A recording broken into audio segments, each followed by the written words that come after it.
Hello, my name is Ashley, and welcome to a little thing I'm calling True Crime 101. In this, hopefully it'll be a series, I'll be talking about a true crime case with one of my friends who has no knowledge of that case. And I try to pick crime cases that aren't as well known or as popular as the ones that you normally hear about. And yes, I know that true crime is everywhere these days, but I've liked it since I was a kid, and I want to talk about it. And during this pandemic, I've got the idea, and I've been lucky enough to have a few friends who are willing to indulge me. Now, I'm a simple girl. I got a simple setup. I am literally sitting on the floor of my apartment with natural light and my MacBook camera and microphone. If this becomes a thing, maybe I'll invest in a better setup, but for now, this is what we got. Also, I have no knowledge of editing or anything like that, so this is just one take, no cuts, no fancy edits. This is what you get. And I am going to preface this by saying that this case today does deal with children and the crimes against children and the death of children. So if that's something that does not sit well with you and you don't want to hear about, don't worry about it. It's totally fine. Maybe you'll join us for another one. And today, my friend Adam is joining me. Hi, Adam. Hello. So you're into true crime too. I know we both listened to last podcast on the left. Mm-hmm. Yep, but you have never heard of the case because I had asked you a few weeks ago if you've ever heard of this particular person. You said no, right? That is correct. All right. I forget the name, but whatever you sent to me a few weeks ago, I looked on with puzzlement. So yeah, this one's fresh on me. So that's great. So you might see me looking down a little bit. That's just because I've got it all written out in my notebook because I'm old school like that. And I am going to cite my sources really quick. I have Morbid, a true crime podcast, which I will link down below, as well as Anne Wright's book, Small Sacrifices. Anne Rule is probably best known for writing The Stranger Beside Me, where she worked for a summer with Ted Bundy and the Suicide Hotline. But this is one of her many, many other true crime books. Now, we're going to be talking about Diane Downs, who this took place a little bit before your time and during and before my time as well. So just feel free to interject with whatever. I'll ask you some questions. We'll see what happens. This might be a total wash, but who knows? Let's see. All right. Well, I'm ready to learn. Yay. Okay, so Diane was born Elizabeth Diane Fredrickson on August 7th, 1955 in Phoenix. And she started dating a man named Stephen Downs in high school. And she attended Pacific Coast Baptist Bible College in Orange, California. She was later expelled. So what do you think if you go to a Pacific Baptist Bible College? What do you think you might be expelled for? Not going to church, worshiping the devil, witchcraft. I'm guessing promiscuous behavior. Yep, witchcraft. That's yes, witchcraft. So that was witchcraft. Yes, that'll kind of give you a indication of the kind of person that Diane is. So later she returned to Arizona and she ended up marrying Steve in November of 1973. And they had 3 children together named Christy, Cheryl, and Stephen Daniel, who they called Danny. It was a very rocky marriage from the start. Diane was one of those people who would always kind of just, I shouldn't even say one of those people because I don't know many people who just pick up and run off with the kids. Just like, nope, we're not doing this anymore. And then she'd just run away with the kids. And her husband, Steve, would always come and track her down and bring her back. Okay. And another thing about this little family is that even though he was named Stephen Daniel, and you'll remember the father's name is Stephen, he was not Stephen's son. Diane had many affairs, and she had Danny as the result of that affair, but Steve was, I guess, a stand-up guy and just raised Danny as his own. I think it's kind of a bad move on Diane's part to name him after your husband. It's weird. Maybe it's like an apology, like, hey, sorry I screwed around on you, but I named this kid after you. We're not actually going to call him Steven, though. Yeah, we're just going to call him Danny. We're just going to call him Danny because I'm not a fan of you. Exactly. I think that's very strange that it's a constant reminder a little bit. It's like a stab. Yeah, so I'm guessing that's the end of the story, that he decided to take on the kid and they all lived in peace and tranquility. Oh, if only, Adam. So they actually divorced in 1980. Oh. And so, nothing like a family where the mom's always running off with the 3 kids. It seemed like a strong marriage. That's really sad to hear that those 2 kids couldn't make it work. Those 2 crazy kids. So after the divorce, Diane moved with the 3 kids to Oregon. And she started working in a post office in 1981. Now, Diane is not the kind of mother who is particularly involved with her kids. She's like, I had them, you're here, great. She would Okay. pawn kids off on anyone who would take them, which I don't think is I don't have kids, and I know you don't have kids, but you don't typically just move to a new town and be like, hey, neighbor, watch my kid. Well, to be fair, the post office is very stressful, you know. It is. You're right. You're right. Yeah. But she would pawn her children off on anyone who would take them. And she was very much noted in town for as being one of those moms who put her own pleasure and her own needs over those of her children. And this gets a little dark.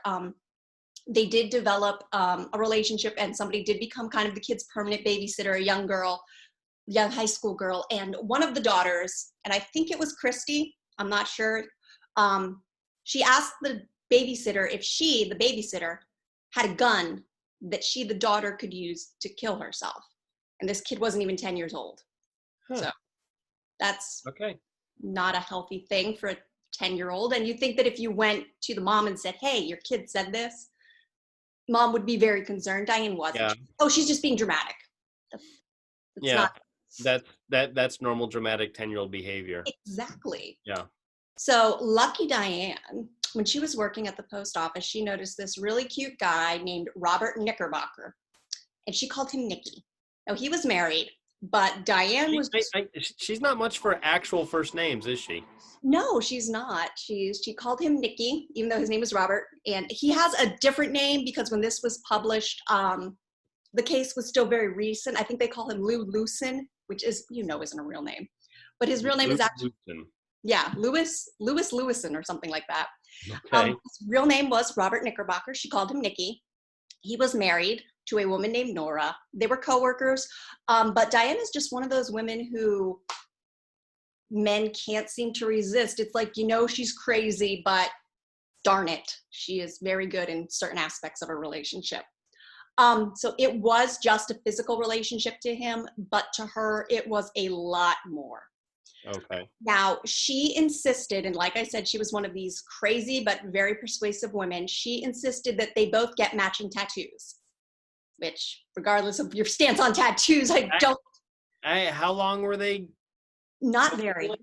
Not very. I think the relationship may have lasted a year, but even then, there's the old thing, even if you're married, don't get the spouse's name tattooed on you. But she managed to convince him to, on their shoulder blades, they both got big roses. And she wanted him to write his name, Nicky, underneath her rose so she could get it tattooed in his handwriting. And he was like, no. There's a pro wrestler, The Undertaker. He very famously got a throat tattoo with his wife's name, Sarah, right across there. And they divorced a few years later. So that was a very painful mistake. I think I can't remember if he just erased it or he put something over it, but that's a thing when you see a lot of tattoo artists, they're like, don't get your guy or your girl's names. Kids will be your kids forever, regardless but of what. Of all places, the throat. Yeah. That's what he chose. Yeah, she got a shoulder blade tattoo, and he got the shoulder blade as well, which I think is really odd because, granted, he's a married man. Nothing he gets tattooed is really going to be concealed from his wife. But she did end up getting the name Nicky tattooed under the shoulder blade, under the rose. She wanted him to get Diane, but you'll see what happens with that. So now the shoulder blade's a weird place for a guy to get a tattoo. I do. I feel like most guys, it's like maybe it's like the arm. Yeah, it's like arms, sleeves, something like that. Usually, but this was the 80s, shoulder so blade, shoulder blade, foot, like that. Those are more lady places. Yes, but he did get it because I guess she was just that amazing. I guess. Now, he, hard and fast, did not want children, his or otherwise. He's just like, that's not something that's in my life plan. My wife and I are agreed on that. And so eventually he and his wife did reconcile, and he told Diane, it's over. Okay, so him and his wife were separated when they were. Yeah, the wife eventually did find out, and she was tolerant to a point because, she's like, okay, it might be a fling, and then when it's over, we can. But it went on, and Diane kind of came up to her house and stuff like that, and she was like, listen, you've got to make a choice. Hard and fast, me or her, and he chose his wife. And he told Diane never to contact him again, and I believe that he asked for a different position at a different post office. Okay. So that they wouldn't run into each other. So now we get to the night of May 18th, 1983. I was not even 1 year old yet. So I don't remember much about this case, but people that I've talked to, like my parents, they do vaguely remember it because it was a big thing. So they're in Oregon, and Diane takes her kids to one of her friends' house for a visit. And on their way home around 9 o'clock at night, they take a rural back road rather than the main road because Diane said that her kids wanted to go sightseeing. 9-year-old, 7-year-old, and a 4-year-old want to go sightseeing on the rural back roads of Oregon. How much is there to see? I know. I mean, rural back roads, it's like there's... Oregon is gorgeous. Everything It else is. in Oregon is gorgeous, but when I think sightseeing, I don't think back roads. Like, yes. And especially children, a little 9-year-old saying, please take us on the back road so we can see more of Oregon. And at 9 at night. What? Yeah. I missed that. 9 at night. Yeah. It's 9 o'clock at night because she took them over to a friend's house. And so she's driving, and all of a sudden she says that a bushy-haired stranger is flagging her down in the middle of the road. Okay. Now, I don't stop for strangers, in the middle of the night on a rural road. And how bushy their hair is. If it's like a big, like bushy clown wig, you're like, oh, you can trust him. He's a clown. Maybe. But now we do live in the age of Pennywise, so I don't know if I'd stop for that. Yeah, but this was, what, 83? Yeah, no. Yeah, we didn't even have Tim Curry yet, so. Yeah. And I don't think, Gacy wasn't discovered. Maybe Gacy wasn't discovered yet, so maybe clowns were still kind of wholesome and endearing. Yeah, clowns are just, fun Norman Rockwell things.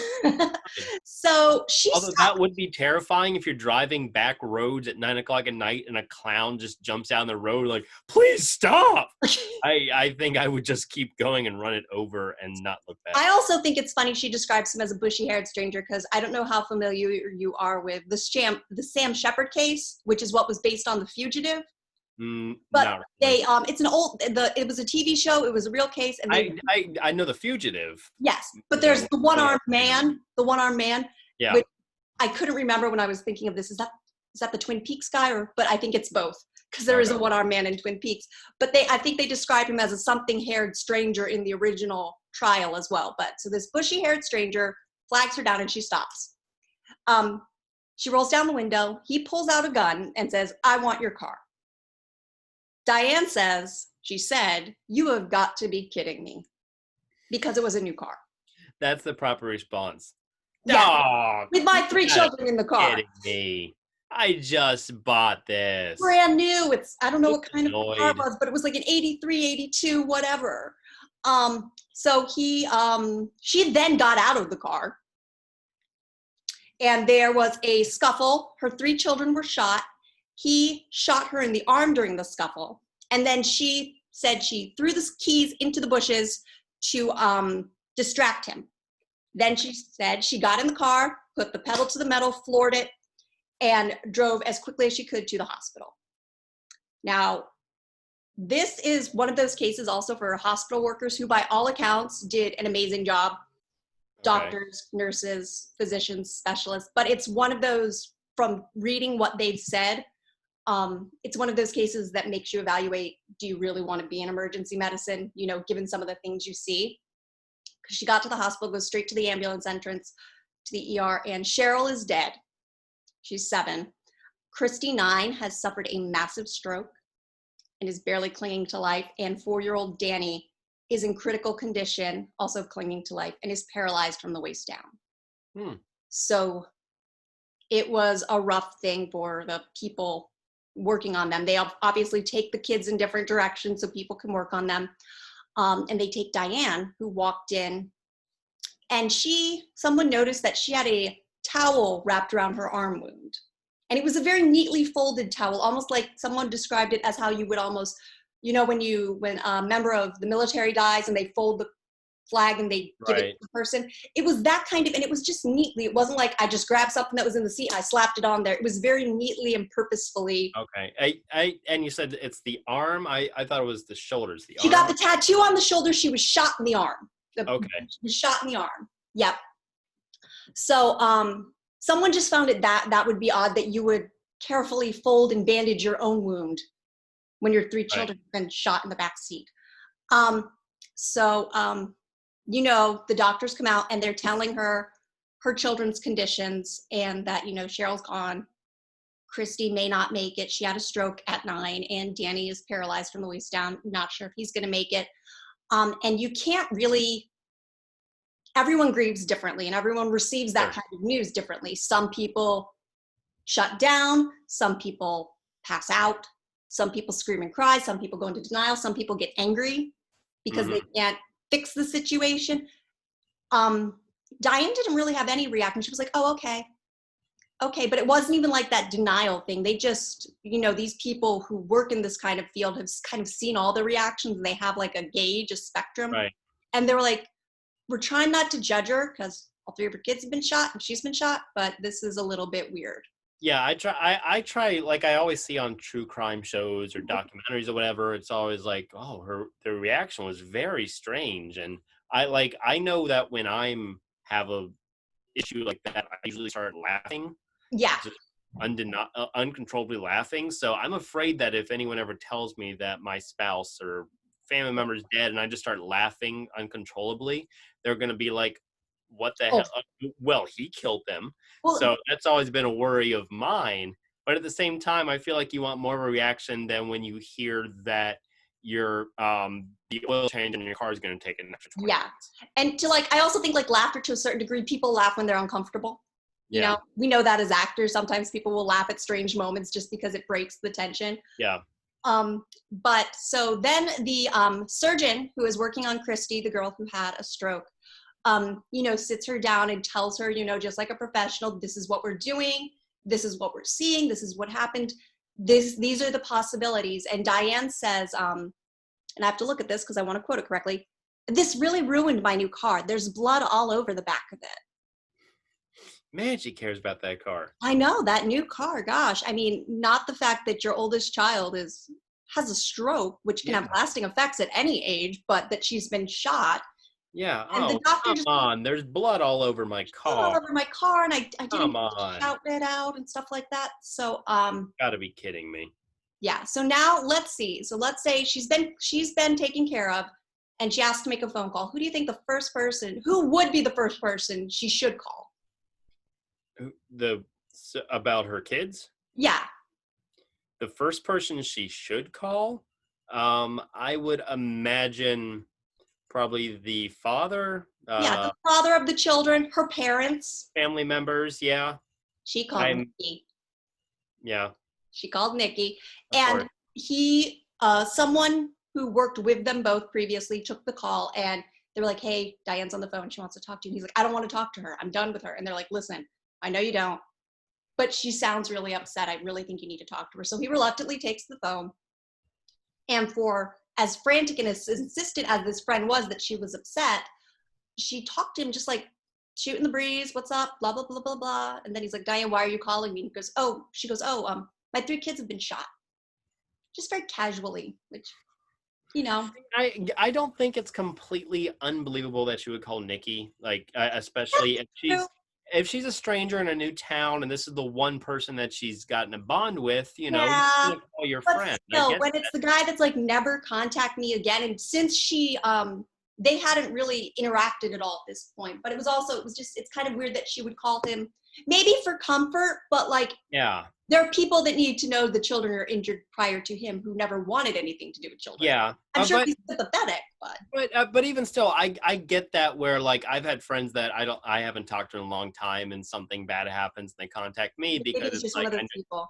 Yeah, just I need someone that would understand this. Fair enough. Okay, so but at the same time, they usually start that conversation with, "Hey, this happened." Yes, it doesn't come up 5 minutes after you talk about like, hey, so what did you have for dinner? So then the investigation begins, and Diane is brought in for an interview, which is totally protocol. And they've taken pictures of the children's wounds, and they've bagged the children's clothes and all that. The car's been impounded. Not the car. I know, not her car. Oh my God, her car was impounded. I know, but she was very concerned because they take the pictures with the little measurement thing so you can know the measurements of the wounds. She was very concerned. She didn't have makeup on when they took that photo. She was very concerned that she didn't have makeup on, and so she gave them her bushy-haired stranger story. She sat down with quite a long time with a sketch artist, and they made a sketch which yielded nothing. It was just like Joe Blow, generic.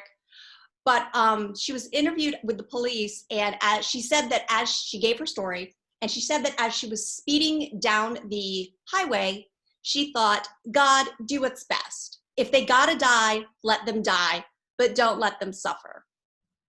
And that kind of struck the police as a little bit odd. I could completely understand not wanting your child to suffer, Yeah. but at the same time, they're children. You're probably thinking they have their whole lives ahead of them. Please don't let Yeah. them die.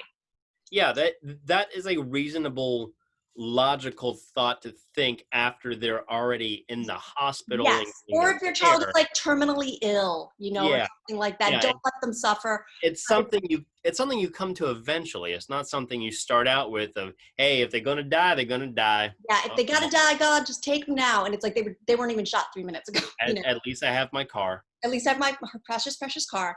Yeah. So they return to the crime scene, and there's not any real evidence. All they can find are some shell casings. And then Diane goes on the media tour, and she does a ton of interviews. But it's not the normal interviews that we see when moms of children are injured or kidnapped or murdered. Yeah. She's very done up. To give you an idea, she really tried to emulate the Princess Diana look of this era. Okay. Princess Diana I believe she had just given birth to Prince William. So that very poised, her hair was very similar. She had similar coloring, and just the very sweet this very sweet outfits, just wholesomeness personified. I feel like I need to get a picture of this. Yeah, look her up. Look up Diane Downs. But she did, but it wasn't like, where it's like you're not made up. Most parents who do this, it's like, we just want our child back. The person who did this to our kid is still out there. There's still a danger to the community. I want justice for my kid, and her interviews were not necessarily, it was more about how this affected her and her life and her loss of her car, more so than finding the person who did this to her children. And it wasn't even like bad acting. It was very strange. Okay, I can definitely see some Princess Diana in there. That 80s Diana, post-William, yes. Yeah, now, that kind of side part of the hair. The feathers, the feathered haircut. Very, very kind of cute pixie cut. Yep, so that was kind of the look she was going for, and she will go further with that look later. Now, you can watch it later, and if I had editing powers, I would put it in here, but I don't know how to edit. You can look at the police take her back to the crime scene to do a reenactment. Sure. And I've watched this, and it is both hilarious and chilling. It's like she's on a field trip, more so than reenacting one of probably the most traumatic events of her life. She pulls down the visor mirror, and she checks her hair and her face and all that before she goes in. She stumbles out of the car. She's giggling. She's laughing, blah, blah, blah. And at one point, she bumped her arm. Her arm did get casted. She had a cast on her arm. And she bumps her arm, and she says, oh, that hurt worse than... And she didn't finish it. She didn't finish that sentence. So the police just thought that, when you go back to the scene of a crime where one of your children died as a result, it should be a heavy thing. And she was just like, it's a field trip. Awesome. And some of the quotes Diane made when people started questioning, because even people who were watching this unfold were like, this isn't normal, and she kind of got a little bit taken on in the media. And she said, if I wanted to shoot my children, would I not have done a good job of it? Fair point. That is true. And then she says, my kids were lucky I wasn't killed. I drove them to the hospital. It's just, things aren't adding up. Yeah. So she is declared a suspect. Eventually, they do get enough of a reason to declare her a suspect, and the children are taken away from her. But then Diane goes out, and in a very Diane move, she gets pregnant by just some rando. Oh. She got pregnant. Miracle of life. Huh? Miracle of life. Oh, wait till when asked, why did you do this? You still have 2 children, and if you're so innocent, I'm sure you'll get them back. She says she missed all her kids so much, and she'll never see Cheryl again on this earth. And children give her so much love, attention, satisfaction, and stability. Yeah, that's a good sign when you say your children give you stability. which is not something that your children should give you. Yeah, no, it Give means that you're to your ready to be children. a parent. If the only thing keeping you from sanity and insanity is a child, you're Not not. even a child that you really take care of. They're just there. No. Yeah. And then The she fact also that they exist. added, and on the Morbid podcast, one of them has a wonderful rant about this. She says, besides, kids are so easy to conceive. Yeah. Which is not true for a lot of people and a lot of couples. I know a family personally that has they went through a lot of in vitro to get one, so. If what she had going down there was so good that kept bringing these guys in, maybe Yes. it's like magic. Maybe it Just was. Just like guys walk by and all of a sudden she's pregnant. Maybe, but Yeah. she just, that whole reasoning didn't sit right with psychologists. It didn't sit right with the police force, just saying, that kids give you so much love, attention, satisfaction, stability. It's like, no, that's not what children are for. That's Maybe what she needs exactly 3 kids to be stable. She Mhm. lost one, so now she has 2. So now Yes, she's to on the rebalance the brink force. of instability. She's like, I need one more. Just in Balance 9 the months, I'll be force. fine. So they they impounded her precious, precious car. Hmm. The bloodstains that are in the car don't match her story. She said that the kids were shot inside the car, but there was blood splatter on the outside of the lower passenger side door frame. So Okay. if the kids were shot inside the car and the car doors never opened, there shouldn't be any blood on the outside of the door frame. Probably. Diane later says she never owned a gun, but police search her home and they find that she had purchased a .22 caliber pistol, which was the same as what had shot her children. Well, that's why the kids didn't die. At 22.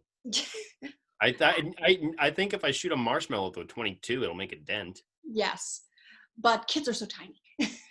And depending on when you hit someone, I'm sure you could bleed out, and you'll find. It's like even still, I think killing a kid with a BB gun would have more effect than a 22. Yeah, and eventually you'll find out while the caliber may have been very, very small, something else happened that may have exacerbated the situation. Okay. They searched her home and she had a rifle and shells that had been ejected from a different weapon. No, I'm not a gun person by any means, but they had extractor markings on them. Mm-hmm. So I guess I don't think you can put the wrong kind of ammunition if you put the ammunition for one gun in another gun, I don't think that works. I think guns explode like that. I'm not. I don't know enough about guns to say. I'm sure there's someone out there that knows. But either way, they found extractor markings, which I'm guessing like each barrel of each gun maybe has like a unique thing on it, so that when the gun comes out, that's how the bullet markings. They have the same extractor markings as the shells from the crime scene. So that is adding up. Now, this is where it gets really kind of creepy and sad. A witness comes forward and says, hey, I was driving behind this car that matches the description, and they posted the image of the car on media, on TV, and in newspapers. I was driving behind this car on the night in question. I remember it. I remember it because I was driving behind it, and it was going so slow that my speedometer was not registering a speed. She was driving. She said she put the pedal to the metal. She was driving so slowly. The guy behind her, who eventually ended up going around her, his speedometer wasn't even registering a speed. And this was after the shooting? After the shooting. And so he's like, the shooting had already taken place based on Diane's timeline. I got behind her, and I know it was her car because the license plate and everything matches up. And I was getting behind her, and I didn't know what was going on. I drove behind her for a little bit. And like, he's looking at his speedometer. He's like, it wasn't even like, it was still just like barely to the 1 mark. I'm just picturing her putting the car in neutral and like ghost riding the whip, just gets out of the car, starts dancing next to it.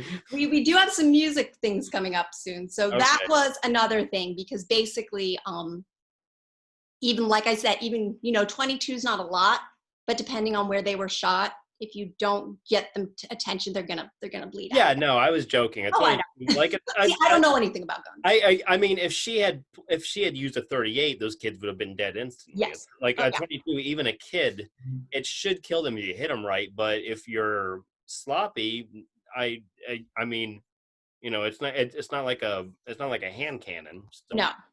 So the police bring her back in and they tell her, Diane, your story stinks. She says, well, then you better get some deodorant. You're being brought in. She's for the- spunky. She's She's got something. some spunk on her. You better get some deodorant. That's something you say like in 6th grade. Yeah, So, I like her. oh Lord, that's because you're a guy. Yeah, She's not that way with guys. it's So the magic. it's that magic Diane magic. She changed her story, and at the time she said okay, it wasn't a bushy-haired stranger.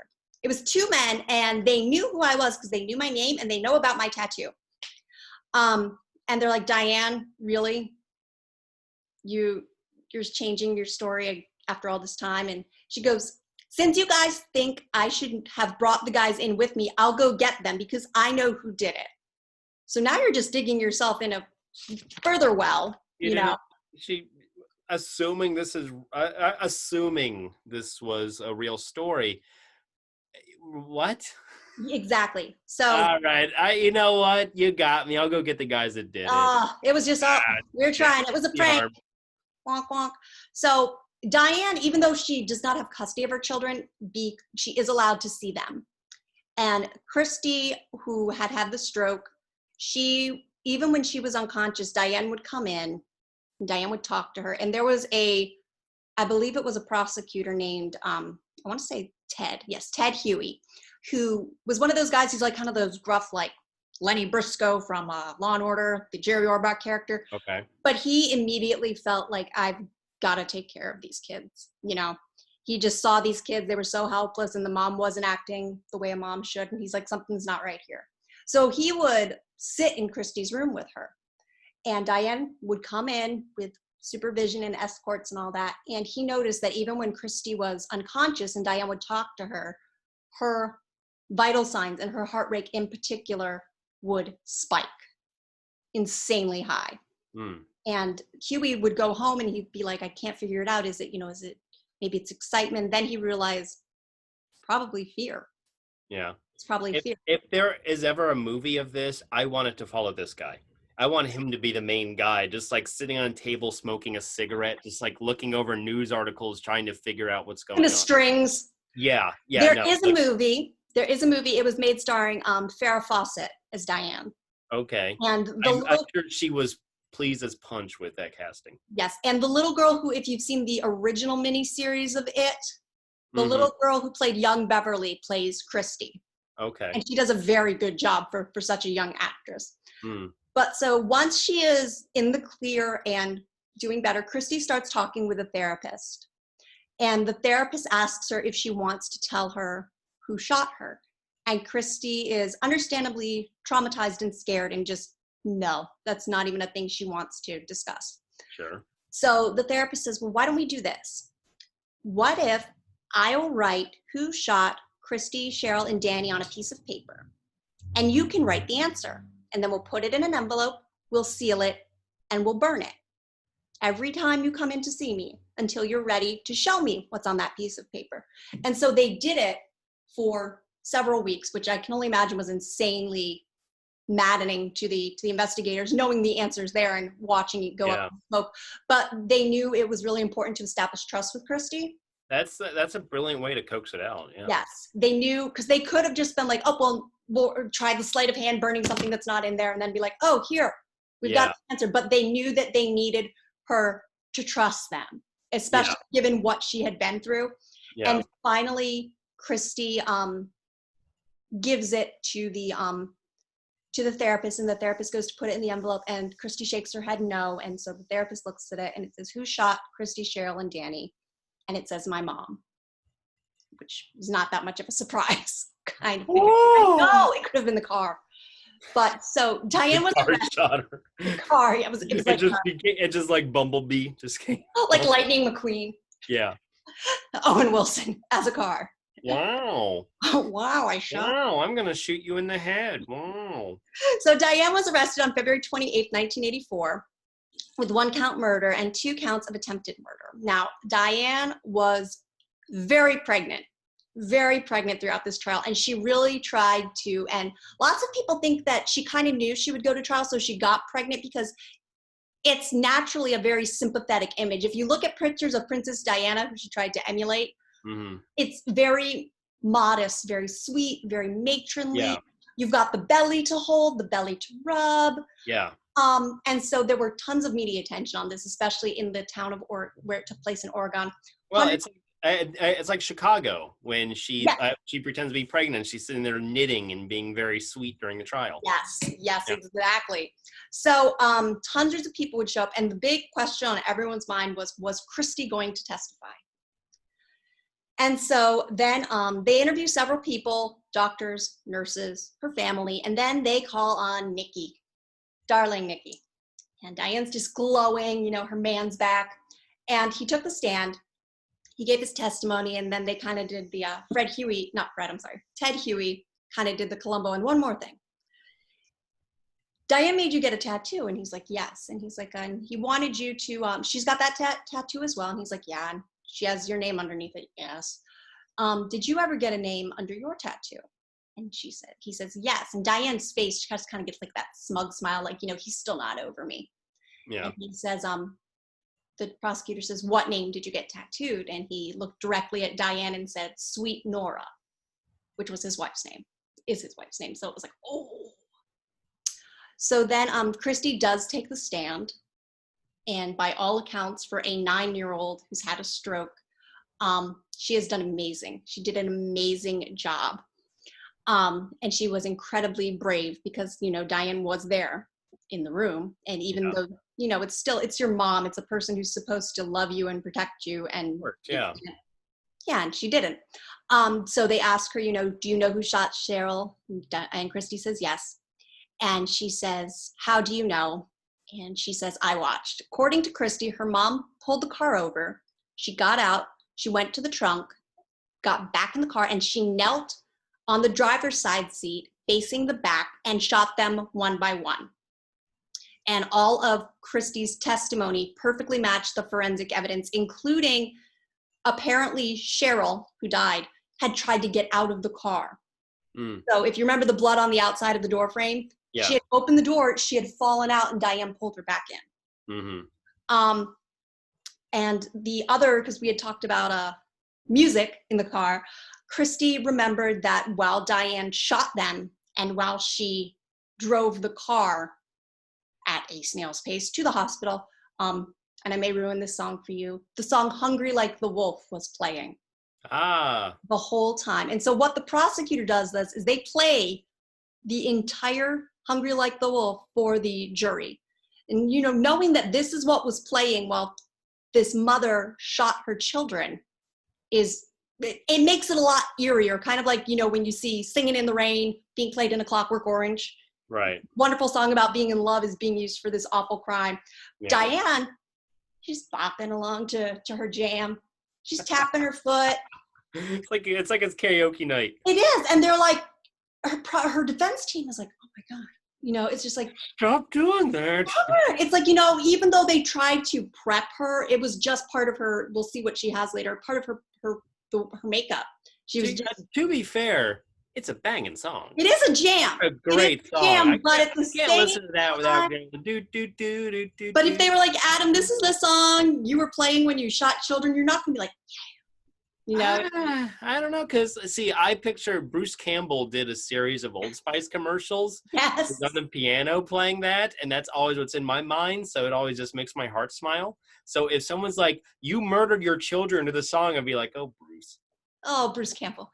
But it was just very weird that, you know, even if that is your song, you know, usually people coach you like, you know, don't smile, don't react, but she she was aware they were going to play that song. It wasn't like a surprise bit of evidence. I don't know if she was aware, but even so, you know, it's just like, for most of us, it's common sense, you know. I'm picturing her turning, just writing on a note, "Please stop dancing," and sliding it across the table to her. I know this is a banger, but please stop. So you're not helping. Just you're not helping. Slide that over. So on June of 1984, a jury unanimously finds Diane guilty on all counts. She gives birth to a baby girl 10 days later. Oh. And then she is back in jail hours after having birth. Having given birth, for her sentencing, where she is sentenced to life plus 50 years with a 25-year minimum. So she ain't Did, getting out. did Oregon have the death penalty that time? I don't think so. Okay. Don't believe so. But so she was incarcerated at the Oregon Women's Correctional Center in Salem. But that is not the end of this story. You remember the rough, gruff prosecutor I told you about? Yeah. The guy you want the movie about? Yeah, that guy. He and his wife adopted Christy and Danny. Oh, I know. it has to be his story. Who would you have play? Who would you have play Huey? Oh my God! See, Someone rough. I'm picturing Christopher Maloney. Oh yeah. Yeah. Yeah, I think I would want to see him in there. If not, I am thinking someone kind of older, kind of like a Jerry Orbach type, Yes, type thing. But Jerry Orbach is no longer with us, so the baby girl was adopted by a wonderful family, and they planned on never telling her who her mother was until she asked.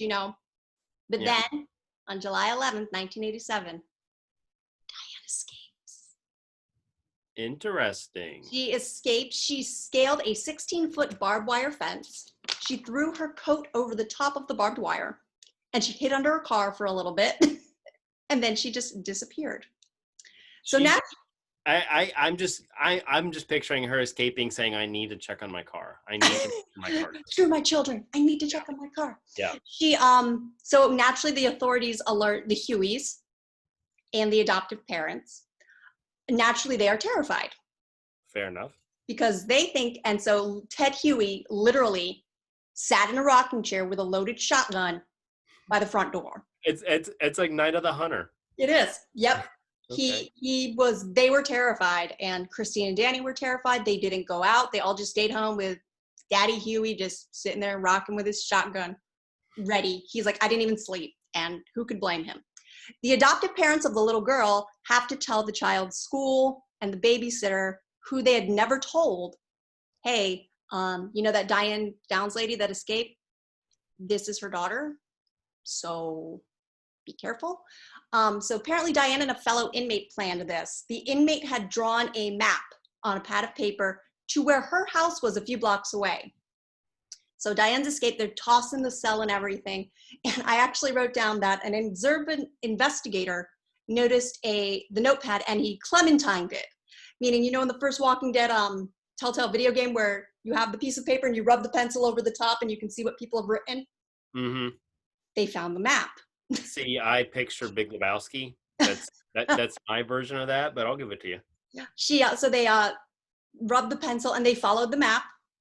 Diane was taken into custody 10 days after the escape. She was at her friend, the inmate's house, wearing her husband's t-shirt and boxers in true Diane fashion.